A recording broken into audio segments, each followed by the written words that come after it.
Hello दोस्तों, welcome back to channel. दोस्तों आज का वीडियो थोड़ा अलग रहने वाला है। आप सभी के ये क्वेरीज आ रही थी दोस्तों, कमेंट्स में मैं देख रहा था कि भाई एफएनओ ट्रेडिंग मैं करता हूँ, 15 सितंबर को डेडलाइन है इनकम टैक्स रिटर्न की, तो उसके पहले मुझे बताओ कि भाई मैं रिटर्न फाइल करूँ या ना करूँ। तो आज इस वीडियो में हम डिस्कस करने की कोशिश करते हैं कि भाई आपको रिटर्न क्यों फाइल करना चाहिए और ड्यू डेट के पहले क्यों करना चाहिए, क्या फ़ायदे हैं एफएनओ ट्रेडर के रिटर्न फाइल करने के। अगर लॉसेस हुए हैं तो बहुत ही ज़्यादा फायदेमंद रहेगा। तो आज हम उस पर भी बात करेंगे कि भाई लॉसेस के केस में रिटर्न फाइल करना क्यों ज़रूरी है। प्रॉफिट में तो ऑब्वियसली करना ही चाहिए, because if you made a profit तो आपको रिटर्न भर के इनकम टैक्स शो करना पड़ेगा, जितना प्रॉफिट बनाया उस पर टैक्स तो देना पड़ेगा। बट कई लोगों को ऐसा लगता है कि अगर मेरे को लॉस हुआ है मैं किस बात का इनकम टैक्स रिटर्न दूं। देखिए, लॉसेज हुए हैं तब भी आईटीआर फाइल करने के बहुत ही ज्यादा फायदे हैं, आज इस वीडियो में हम डिस्कस करेंगे। ठीक है, तो चलिए बात करते हैं एफएनओ ट्रेडर क्यों आईटीआर रिटर्न फाइल करना चाहिए लॉस के केस में, कि भाई उसको अगर लॉसेज हुए हैं तो क्यों करना चाहिए। तो इसका दोस्तों बेनिफिट नंबर 1 है कि भाई आपको लॉसेस सेट ऑफ करने के लिए मिल जाएंगे। सेट ऑफ का मतलब क्या होता है, मतलब जो लॉसेज हुए हैं वो आप प्रॉफिट से घटा सकते हो ताकि आपका टैक्स कम बनेगा। तो आपको अगर फ्यूचर्स एंड ऑप्शंस में लॉसेस हुए हैं तो आपके जो अदर इनकम है ना, उससे आप ये लॉसेस घटा के अपना टैक्स लायबिलिटी कम कर सकते हो। जैसे फॉर एग्जांपल मैं यहाँ पे आपको एग्जांपल दिखाता हूँ। आपका जैसे कोई इनकम है, अदर इनकम, जैसे कहीं से रेंट आता है, कोई बिजनेस है आपका, या फिर इंटरेस्ट आता है कहीं से, तो उस केस में आपके पास 10 लाख रुपए की इनकम हुई। ठीक है, तो 10 लाख की इनकम हुई, लेकिन आप ट्रेडिंग भी करते हो। ट्रेडिंग में फॉर एग्जाम्पल आपको 5 लाख रुपए का लॉस हुआ और साथ में आपको ट्रेडिंग रिलेटेड कुछ चार्जेस, आपने फॉर एग्जांपल ब्रोकरेज चार्जेस दिए हैं, एक्सचेंज चार्जेस दिए हैं, या आपने टेलीफोन बिल, इंटरनेट का बिल, जो भी खर्चे होते हैं ट्रेडिंग रिलेटेड, वो सब 1 लाख रुपए के आसपास आपने पे किया। तो आपका टैक्स 10 लाख पे नहीं बनेगा। आप भाई साहब ये जो ट्रेडिंग के लॉसेस है ना, इनको इससे माइनस करके आपका टैक्स लायबिलिटी जो आएगी वो 4 लाख पे आएगी, ना कि 10 लाख पे। तो स्ट्रेट अवे ये फायदा हो जाता है दोस्तों कि अगर आपके लॉसेस हैं तो उनको खाली मत जाने दो। आप ये सोच के बोल बैठो कि भाई मुझे लॉस हुआ है तो मैं क्यों रिटर्न फाइल करूं, मैं अपने ट्रेडिंग का लॉस क्यों आईटीआर में मेंशन करूं। मैं अपना रिटर्न फाइल करता हूं लेकिन मैं ट्रेडिंग का लॉस क्यों मेंशन करूं। आप ये फायदा उसका ले सकते हैं कि भाई आपका जो अदर इनकम है ना वहां से माइनस हो जाती है। अब आप बोलेंगे कि सर मेरा तो कोई इनकम ही नहीं है, मैं तो सिर्फ ट्रेडिंग ही करता हूं। तो आपका सिर्फ ट्रेडिंग इनकम है, आपका जीरो अदर बिजनेस से कहीं इनकम नहीं आता है, तो तब भी उसमें एक फ़ायदा होता है। फ़ायदा यह है दोस्तों कि आपका आज तो इस साल तो ट्रेडिंग का लॉस है, फॉर एग्जांपल 5 लाख का लॉस इस साल में हुआ है, चार्जेस वगैरह मिला के लगभग टोटल 6 लाख का आपका लॉस इस साल में हुआ है। तो भाई अगर आप अगले साल प्रॉफिट में आ गए, सपोज फॉर एग्जांपल आपने इस साल तो 6 लाख का लॉस किया, अब आप आईटीआर फाइल नहीं करते हो, ये आप शो नहीं करते हो कि भाई मेरा 6 लाख का लॉस हुआ, फिर अगले साल अगर आपने ट्रेड किया और ट्रेडिंग करके ही अगर आपने 6 लाख का ही प्रॉफिट कर लिया फॉर एग्जांपल, तो आप सोचेंगे चलिए फाइनली मेरा लॉस रिकवर हो गया, no profit no loss, zero पे आ गए आप। लेकिन नेक्स्ट ईयर क्या होगा दोस्तों, 6 लाख का जो प्रॉफिट है ना, इस पर आपको टैक्स देना पड़ेगा।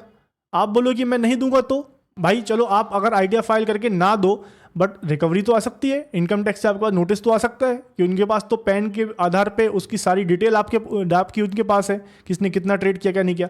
तो आप फिर सोच में आ जाओगे कि यार मेरे को तो कोई फायदा नहीं हुआ, 6 लाख का मेरा लॉस था, 6 लाख का प्रॉफिट हुआ, मैं तो जीरो पे हूँ, बट मुझे अब 6 लाख पे टैक्स देने के लिए बोल रहे हैं। अब जो भी जितना भी टैक्स बनता है, 1 लाख 1.5 लाख जितना भी टैक्स बनता है, तो आप बोलो ये तो फ्री का मेरा पैसा चला गया।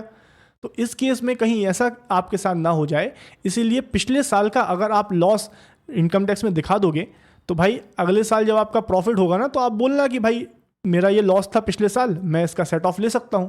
तो इसे कहते हैं दोस्तों लॉसेस कैरी फॉरवर्ड। तो आप इस साल जो लॉस किया है, अगले साल अगर आपका प्रॉफिट हो गया तो ये लॉस आप उससे माइनस कर सकते हो। जैसे फॉर एग्जांपल मैं आपको यहाँ पे दिखाता हूँ, फॉर एग्जांपल नेक्स्ट ईयर, पहले साल आपका 6 लाख का लॉस मैंने आपको दिखाया अभी, अगले साल आपका इनकम जो होता है एफएनओ ट्रेडिंग से प्रॉफिट होता है 10 लाख का, आपके चार्जेस वगैरह हो जाते हैं सपोज फॉर एग्जांपल 1 लाख के, तो टोटल आपका 9 लाख की इनकम हुई एफएनओ ट्रेडिंग से। तो आपको सरकार, अगर आप पिछले साल का टैक्स नहीं बताओगे, पिछले साल के लॉसेस नहीं बताओगे, और आप अगर इस साल का आईटीआर फाइल करोगे, तो आपको 9 लाख पे टैक्स देना पड़ेगा।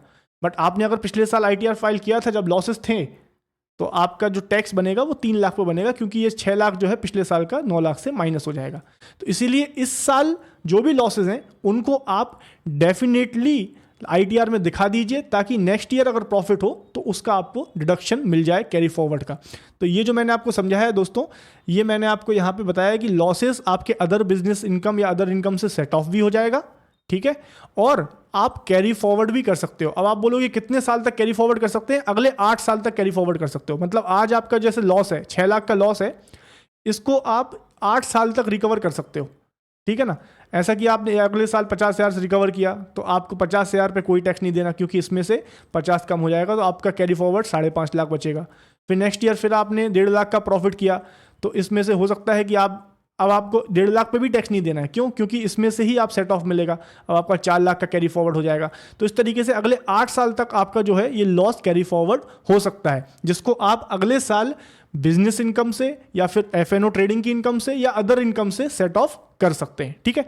ये 2 फायदे हो गए। तीसरा फायदा मैंने आपको बताया, ट्रेडिंग एक्सपेंसेस जो होते हैं उसका डिडक्शन मिल जाएगा। जो ब्रोकरेज चार्जेस वगैरह, इंटरनेट बिल या ऑफिस आपने लिया हुआ ट्रेडिंग के लिए उसका रेंट हो गया, और टेलीफोन बिल्स हैं, और या आपने कोई स्टाफ लगाया हुआ है जो आपको हेल्प करता है ट्रेनिंग में, या आपने कोई मंथली सब्सक्रिप्शन लिए हुए हैं, कोई जर्नल्स के सब्सक्रिप्शन लिए हुए हैं, तो उनके भी डिडक्शंस आप आराम से क्लेम कर सकते हो ITR फाइल करके। इसमें दोस्तों एक प्रॉब्लम है कि आप में से कई लोग सोच रहे होंगे, यार मैं ट्रेडिंग में लॉस किया है, क्या मैं सैलरी से उसको डिडक्ट कर सकता हूं? देखिए, सैलरी से बस डिडक्ट नहीं हो सकता है, बस ये एक एक्सेप्शन है। आप अदर बिजनेस इनकम से उसको डिडक्ट कर लीजिए, आप रेंट से डिडक्ट कर लीजिए, हाउस रेंट से, या आप इंटरेस्ट इनकम से या अदर इनकम से डिडक्ट कर लीजिए। नॉन स्पेकुलेटिव नेचर की, स्पेकुलेटिव इनकम नहीं होनी चाहिए, ठीक है ना। आपने कोई लॉटरी वगैरह जीत लिया, उससे कोई इनकम आती है, उससे सेट ऑफ नहीं होगा। आप सिर्फ नॉन स्पेकुलेटिव जो इनकम्स हैं उनसे सेट ऑफ कर सकते हो, एक्सेप्ट सैलरी। तो सैलरी आपकी अगर 10 लाख की है, आपके एफएनओ के लॉसेज हुए हैं फॉर एग्जांपल 6 लाख के आसपास, तो आपका टैक्सेबल इनकम 10 लाख ही रहेगा, ठीक है ना। तो ये 6 लाख आप कैरी फॉरवर्ड कर सकते हैं, ITR फाइल करके आप कैरी फॉरवर्ड करके अगले साल आप ट्रेडिंग करके इसको रिकवर करोगे, तो शायद आपको फिर इसमें टैक्स नहीं देना पड़ेगा। नेक्स्ट ईयर जब आप सपोज प्रॉफिट कर लेते हो, 6 लाख का प्रॉफिट कर लिया आपने ट्रेडिंग में, तो ये 6 लाख का लॉस आपका उससे डिडक्ट हो जाएगा। लेकिन सैलरी इनकम पे जो है यहाँ पे आपको माइनस होते हुए ये नहीं देखेगा। तो सैलरी इनकम में सेट ऑफ नहीं होता है, बाकी कैरी फॉरवर्ड अलाउड है, ठीक है। सो जैसा कि मैंने बताया, अगर आप ITR फाइल नहीं करते हैं तो आपको सेट ऑफ नहीं मिलेगा, इस साल के बिजनेस के जो इनकम है उससे माइनस लॉसेस करने को नहीं मिलेंगे, या आप कैरी फॉरवर्ड लॉस करने के लिए नहीं मिलेगा। आपको जब भी प्रॉफिट करोगे फिर उस पर टैक्स देना पड़ेगा, आप माइनस नहीं कर पाओगे। ये 2 बड़े एडवांटेजेस हैं ITR फाइल करने के, ठीक है। अब कुछ बातें ध्यान में रखिएगा। ITR जो है दोस्तों ड्यू डेट के पहले ही फाइल कीजिएगा। अगर ड्यू डेट की बात करते हो तो फिर कैरी फॉरवर्ड लॉस करने को नहीं मिलेगा, ये बहुत इंपॉर्टेंट रूल है। ड्यू डेट क्या है दोस्तों? 15 सितंबर, अभी जो लेटेस्ट 15 सितंबर 2025, फाइनेंशियल ईयर अप्रैल 2024 से लेके मार्च 2025, ठीक है ना। अप्रैल 2024 से लेके मार्च 2025 तक के जो भी लॉसेज हैं, जो भी आपका इनकम या जो भी लॉसेज हैं, उनको आप अभी सितंबर 2025 को ड्यू डेट है उसमें फाइल कर सकते हो। तो ड्यू डेट के पहले करें, नहीं तो कैरी फॉरवर्ड करने को नहीं मिलेगा। और आप ITR 3 ही फाइल करें, बिकॉज PGBP इनकम दिखानी पड़ेगी। ये profit and gains from business and profession में आता है ये, तो ITR 3 रहेगा। और लॉसेस कैरी फॉरवर्ड करने के लिए 8 साल के लिए मिलेंगे। और losses set of and carry forward आप सिर्फ नॉन स्पेकुलेटिव बिजनेस इनकम से ही कर सकते हो, स्पेकुलेटिव इनकम और सैलरी से नहीं कर सकते हो। जैसे कि मैंने आपको बताया, जैसे कोई लॉटरी जीत गए या फिर आपने कोई अदर तरीके से पैसा कमाया है और या सैलरी के थ्रू आप कमा रहे हो, तो उससे लॉसेस सेट ऑफ नहीं होंगे। बाकी दूसरे जो सोर्सेज हैं उनसे आप लॉसेस सेट ऑफ कर सकते हैं। सो आप लोगों ने अगर लॉसेस किए हैं तो डेफिनेटली ITR फाइल कीजिएगा, ड्यू डेट आने वाली है, ताकि आप अगले साल जो प्रॉफिट्स करेंगे उस पर आपको एक्स्ट्रा टैक्स ना देना पड़े, आप लॉसेस सेट ऑफ कर सकते हैं। ITR फाइल करने के लिए टैक्स कंसल्टेंट से जरूर कंसल्ट कर सकते हैं। अगर आपको लॉसेस ज़्यादा बड़े हैं तो आप डेफिनेटली टैक्स कंसल्टेंट से कंसल्ट कीजिएगा। ये मैंने आपको एक ब्रीफ आउटलुक देने की कोशिश करी कि why ITR is important. I hope this video was informative. Thank you for watching दोस्तों। Investments in securities market are subject to market risks. Read all the related documents carefully before investing.